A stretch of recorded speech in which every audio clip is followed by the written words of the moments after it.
ഇന്ന് വന്നിട്ടുള്ള cinema updates ഒക്കെ ഇവിടെ നോക്കാം. രാഹുൽ സദാശിവന്റെ അടുത്ത സിനിമയുടെ അനൗൺസ്മെന്റ് ഇന്ന് വന്നു. ഒടിയൻ ദ ഏജ് ഓഫ് ഇല്യൂഷൻ എന്നാണ് സിനിമയുടെ ടൈറ്റിൽ കൊടുത്തിരിക്കുന്നത്. പൃഥ്വിരാജും മഞ്ജു വാര്യറും ഈ സിനിമയിൽ ലീഡ് റോൾ ചെയ്യുന്നുണ്ട്. മോഹൻലാലിനും ദുൽഖറിനും ശേഷം മലയാളത്തിൽ പുതിയൊരു ഒടിയനും കൂടെ വരാൻ പോകുകയാണ്. സൂര്യയുടെ 50ാമത്തെ സിനിമ നെൽസൺ എടുക്കാൻ പോകുന്നതായിട്ട് റിപ്പോർട്ട്സ് വരുന്നുണ്ട്.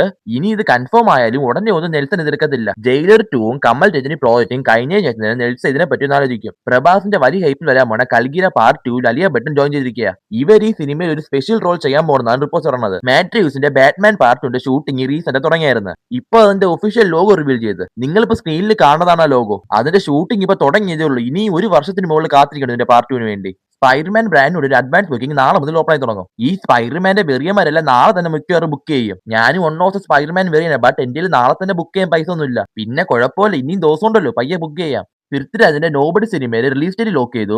ഇത് അടുത്ത മാസം ജൂലൈ 9 റിലീസ് ചെയ്യും. ആട് 3യുടെ ഫൈനൽ ബോക്സ് ഓഫീസ് റിപ്പോർട്ട് വന്നു. ഇത് വേൾഡ് വൈഡ് ആയിട്ട് മൊത്തം 120 കോടി വരെ ക്രോസ് ആയി. ഇതൊരു 200 കോടി വരെ പോകുന്നതാണ് ഞാൻ പ്രതീക്ഷിച്ചത്, ബട്ട് പോയില്ല. യോഗി ബാബുവിന്റെ കിണറ്റെ കാണുമെന്ന സിനിമ ഇന്ന് ഡിസ്നി സ്ട്രീം ചെയ്തു. സമയമുള്ളവർ പോയി കണ്ടു നോക്കൂ. ഇന്നത്തേക്ക് ഇത്ര അപ്ഡേറ്റുകൾ. ഇതുപോലെ ഡെയിലി വന്ന സിനിമ അപ്ഡേറ്റ്സ് എല്ലാം നിങ്ങൾക്ക് അറിയണമെങ്കിൽ ചാനൽ ഒന്ന് സബ്സ്ക്രൈബ് ചെയ്തു. Bye guys.